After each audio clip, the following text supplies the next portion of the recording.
Hi, I'm Sarah Parks, and I'm a Texas State student. Do you think you have ever driven while drowsy? Yes.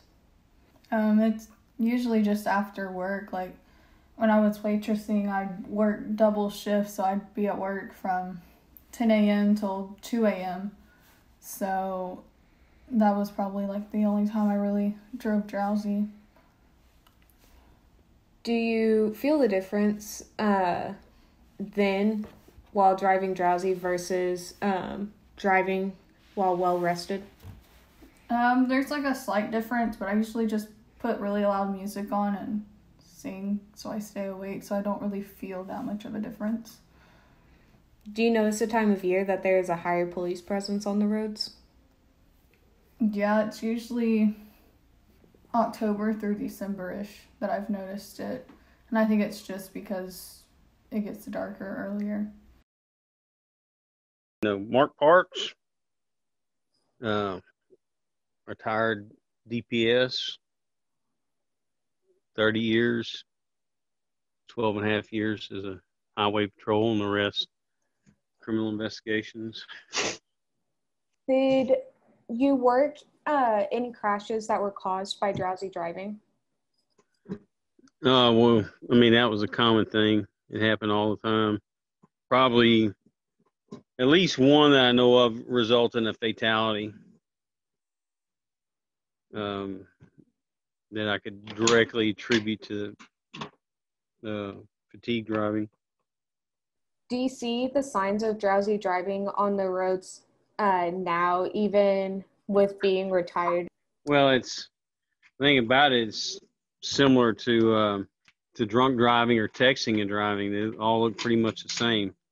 When they're driving that way, it's like I said, it's very similar to being drunk or similar to texting and driving. Did you notice a time of year that you saw more people driving while fatigued or drowsy? Kind of probably as far as general age group, not so much as if you get down into age specific, like in college age, of course, it's during the school year. Kids want to burn the candles at both ends. They think they can, that they're bulletproof and they won't get too tired and stuff like that. And they do. You're not immune to fatigue just because you're younger. Yes, sir. How would you advise college kids face drowsy driving with finals and the holidays coming up? Do you think there's anything they could do better this year versus past with most schooling being online? Well, I mean, if they can go home and do the online thing that week, where they're not, driving back and forth and doing a lot of that. Of course, kids all want to go out and party and stuff. And so that adds to the fatigue. They think that, oh, if I get a few hours sleep after partying all night, I'll be all right the next day. And Do you think that your daughter has, um, do you think she's driven drowsy being a college age student? oh, yeah, I'm sure she has. Do Yeah. you think you have?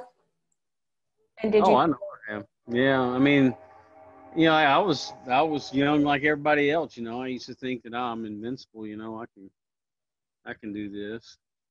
And I'd push it, and I'd drive as long and as hard as I could. And I don't do that now. Now it's like, okay, I'm tired. Time to pull over and find a place to stay. That was my next question: is if you ever have uh, driven while drowsy, did you uh, would you really notice that was different between driving while tired versus uh, with that full 7-8 hours of sleep? But there's not much difference between driving tired and driving drowsy. Both of them are the same issue. there's a lot of research on that. In fact, they say that driving while fatigued is probably worse than driving while intoxicated in some instances. You know.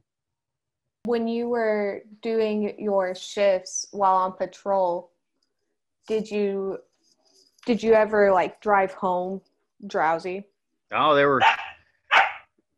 were times we were out on manhunts and stuff for 2 or 3 days at a time, and yeah, you'd drive home drowsy. You know, one time I pulled over to the side of the road and was asleep, and somebody pulled over and knocked on my window and asked if I was okay. You know, I had 3 days worth of beard growth and probably smelled at the high heavens. So, Do you have anything else you'd like to add for anybody to hear? well, the fatality I worked on, 19-year-old girl. She went to college during the day.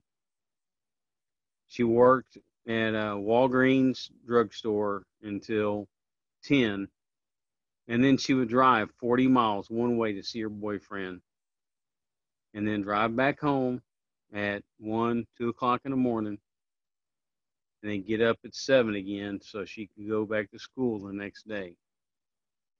And she just burned that candle at both ends. And if she had, I blame the boyfriend part of it, you know. He should have seen that she was fatigued and said, no, you either don't come out here and see me, because she lived west of Sealy and he lived in Katy, which is 40 miles one way.